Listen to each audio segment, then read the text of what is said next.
From Soldiers Radio and Television, this is the Army Now.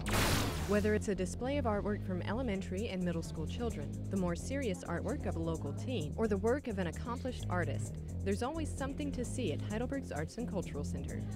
With classes in many different kinds and styles of art for everyone from adults and teens all the way down to toddlers. What's your favorite part? Painting.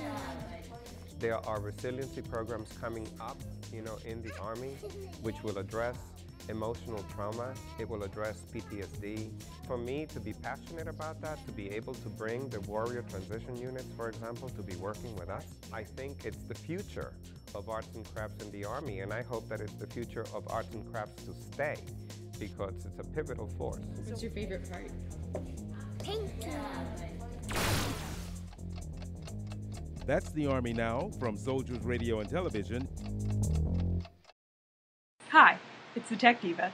In the next few minutes, I'm going to talk about key performance indicators in your business that you use to measure the progress you're making with your online marketing.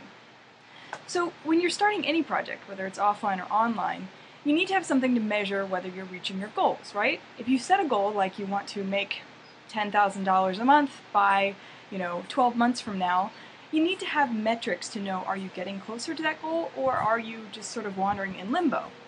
So a lot of times people, they set up their Google Analytics or their some sort of dashboard to be able to look at the traffic that comes to their site. They get likes on Facebook, they get views on their YouTube channel, and they kind of have all these metrics but don't really know exactly what that means. Like if you're getting 12,000 views to your YouTube video, is that good? Like what's that mean? Like that sounds good, right? And if you get 5,000 likes on your Facebook wall, that's pretty awesome, right? That's cool. But at the same time, does that translate to what your goal really is? Is that actually getting you closer to your goal? Or is that just sort of like a pseudo metric that doesn't actually tell you really anything about your business? So there's kind of three phases that I like to think about when I'm looking at key performance indicators in a business.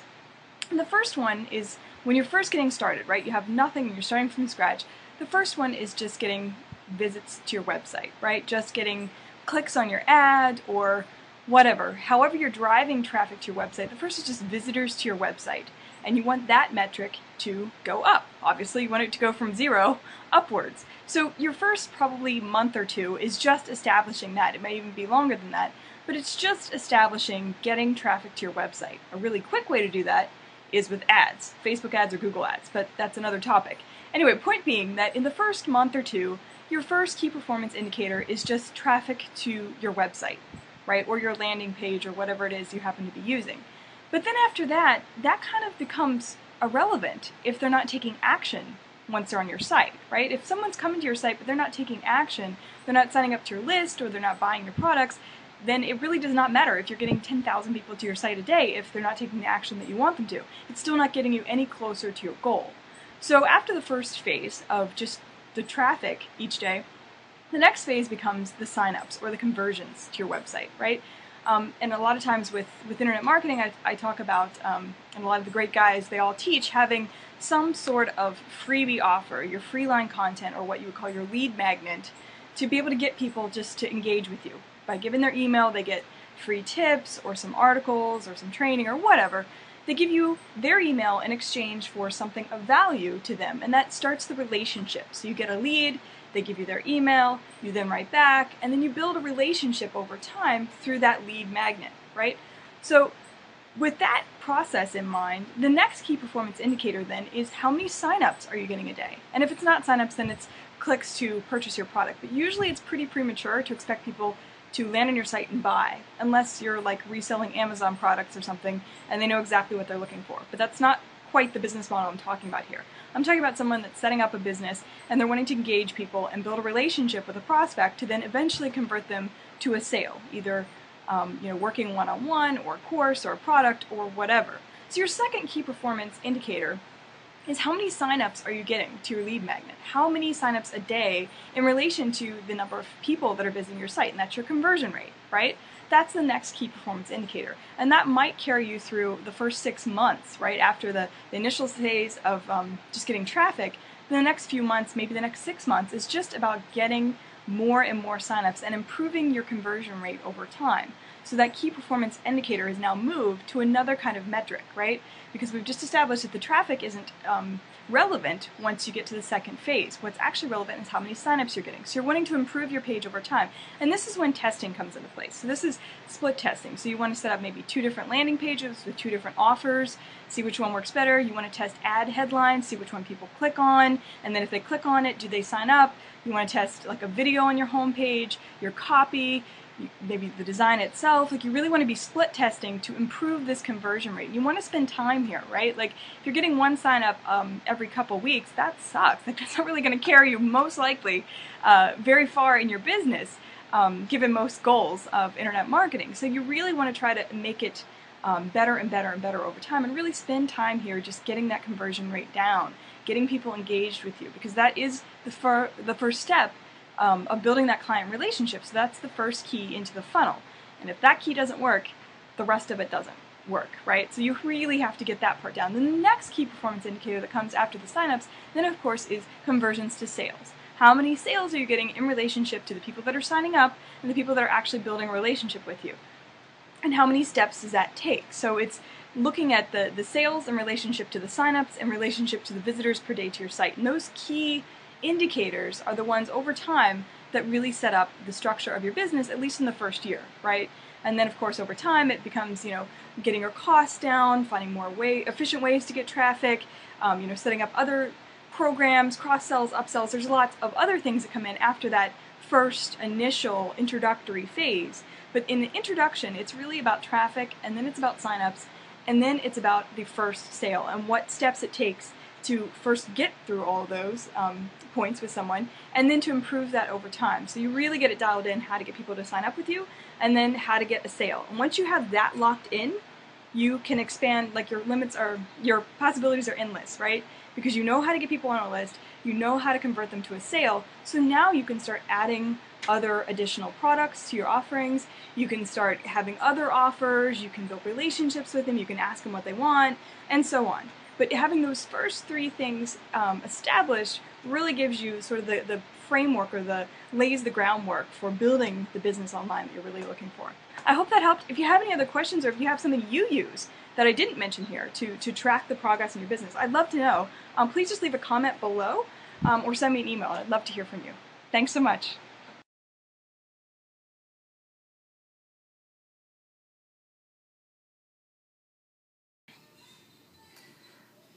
I want to tell you about a project called Liberated Literature. Now, the backstory is I have a huge personal library, and I'm moving and downsizing, and it seems sad to put a lot of these books in storage when other people could be enjoying them.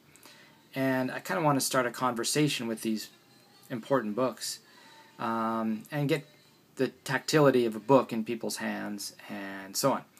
So anyway, what this means is I want to put a little paper slip in the front of each of the books. So imagine we got a little paperback book here. Open it up, and then right by my little stamp, there'd be a page glued to this that's kind of like a library card. So what I have in mind is something like this. Liberated Literature at the top in kind of a banner. I saw a neat iteration of this on a sign I can send along. Maybe a little stamp up in the corner that says Art Saves Lives, Devo's Liberated Literature, read it, sign it, share it. You could probably just say read, sign, share. And then kind of like a library card where it has 3 columns, but asking what's your name, or who are you, where you at, and thoughts. Then down at the bottom, a little bit of information about this program, so to speak. This book seeded by Dave Olson at Uncle Weed. What do you think? Hashtag something like that. Well, it needs to be the size to fit into the front page of a book. Now, the books are different sizes, but kind of one standard small size. So here's a couple things of inspiration. First of all is the library card. Now, a lot of folks, they've not really ever seen one of these, but I love the thin blue lines and this font, this typeface used in the borrower's name and due date, etc., where it looks like a very simple copperplate kind of thing, juxtaposed by the handwriting and the inkiness of the typewriter for the actual book information, and all the little numerals of random information that doesn't really make sense unless you know what it's about.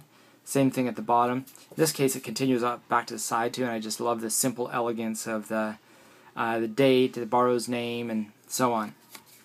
To look at it, they would come in the books with in this little sleeve here. Now, I think in this project it's going to be more like just a glued-in paper like that.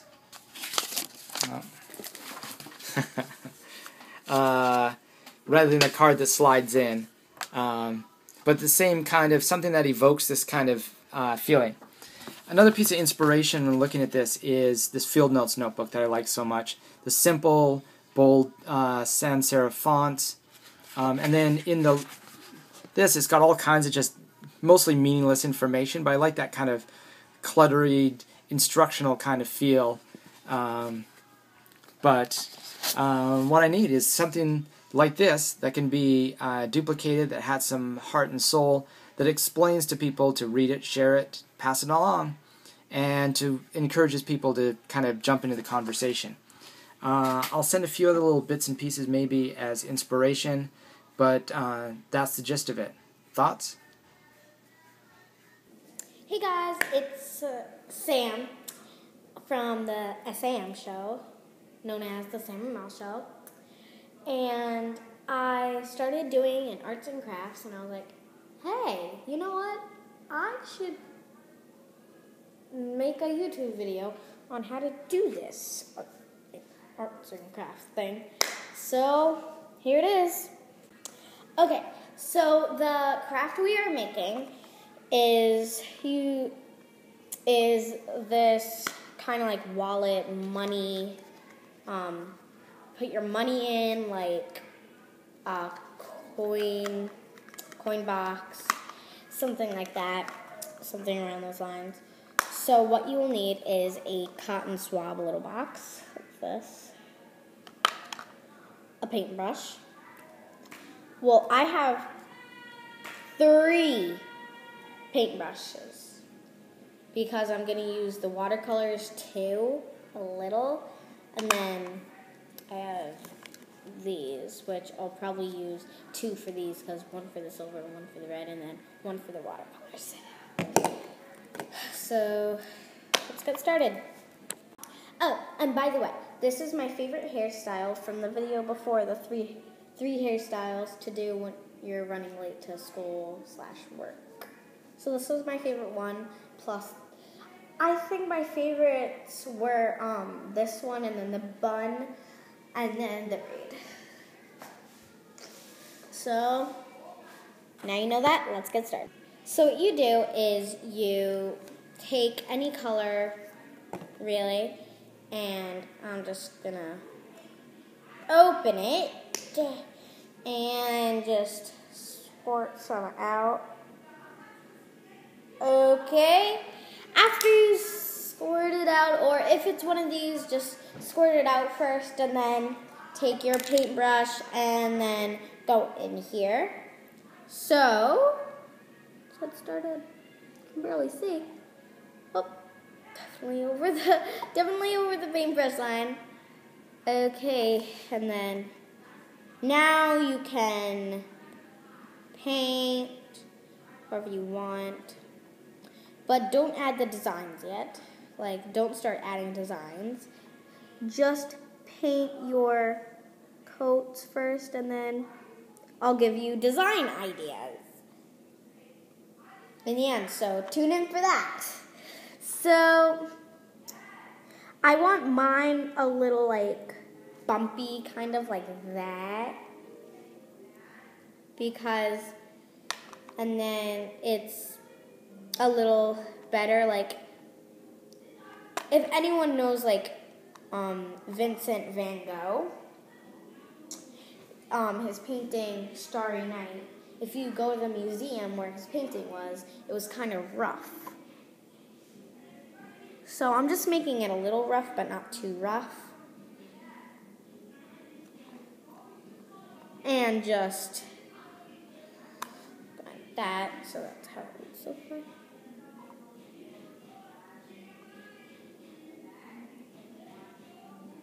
So like that. So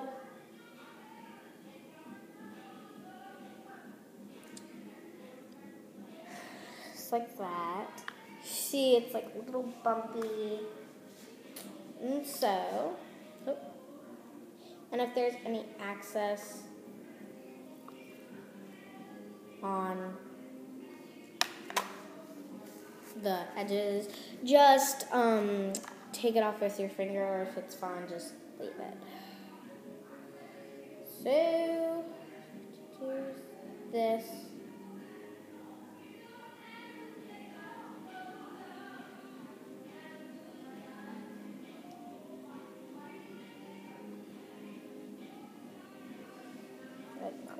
Look at it so far.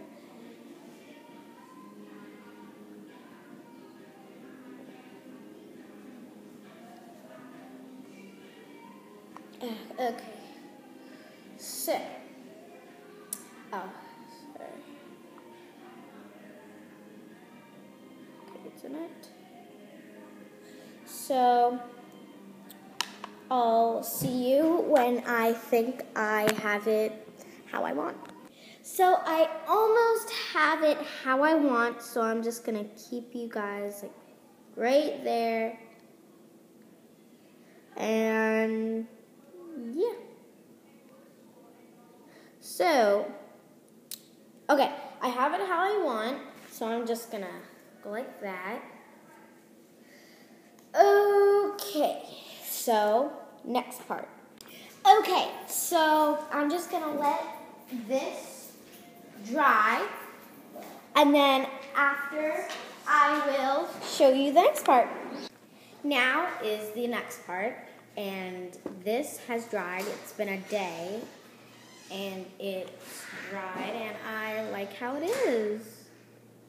So now I'm just gonna put this aside, and now you can paint it however you want. So I have 3 paintbrushes.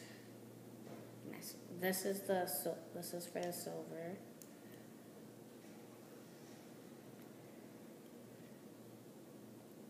This is for the watercolors, and this is for the red paint. Oh no, that's the silver.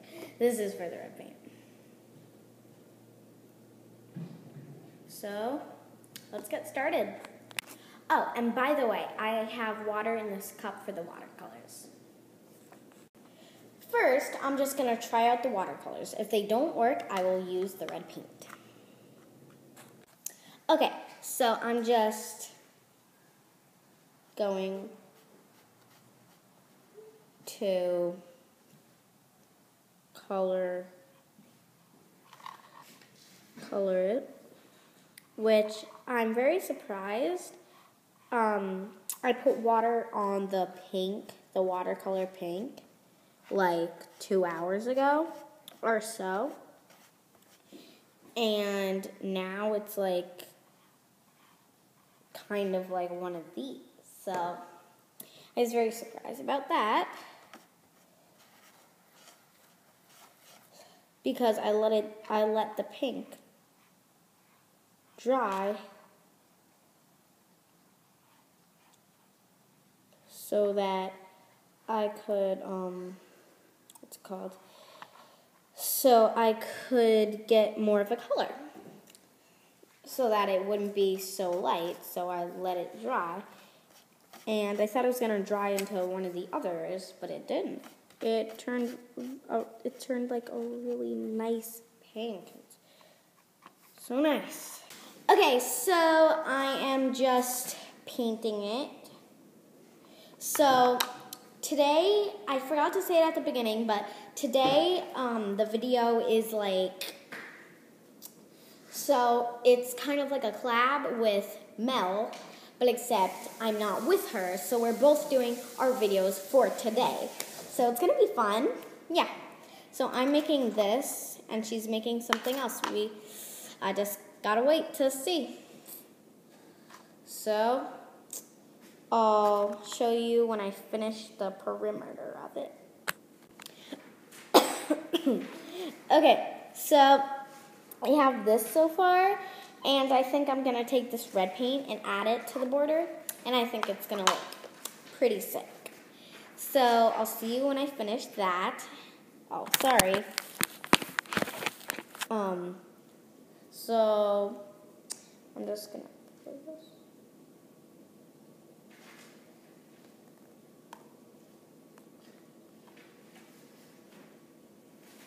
So I'll do that and that, but I'm just gonna take it off there. Oops.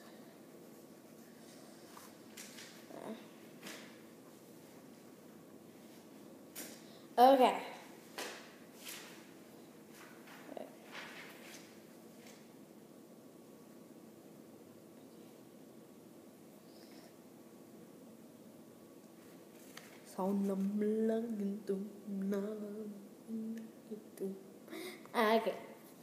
We'll see what happens next.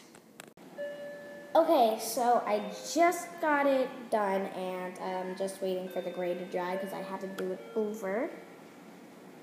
So it's not the best I could do, but I tried. So it's like that. So now we're gonna move on to the next part, which is designing. So for designing, I just put a Mickey and Minnie Mouse there, and when it finishes, I'm just gonna put this sticker on it, like so, like that. Then I'm going to show you some designs that you can do. So let's get started. So, we're going to take the gray and just like right there,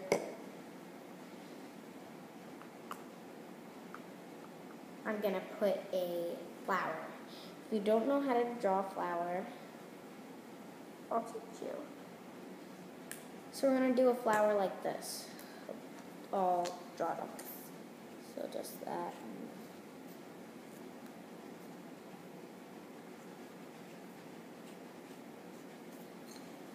Like, kind of like that.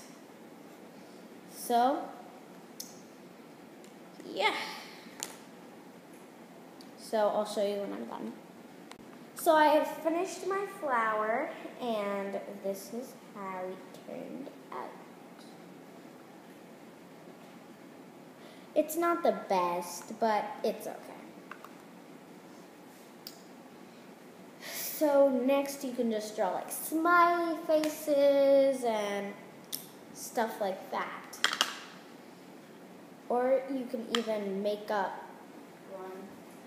So yeah, I'll see you in my next video. I hope you liked it. So I'll see you guys tomorrow. So I hope you liked this craft. I'm so sorry the video was so long, but I just wanted to show you step by step, by step, by step, by step. So see you tomorrow. Bye!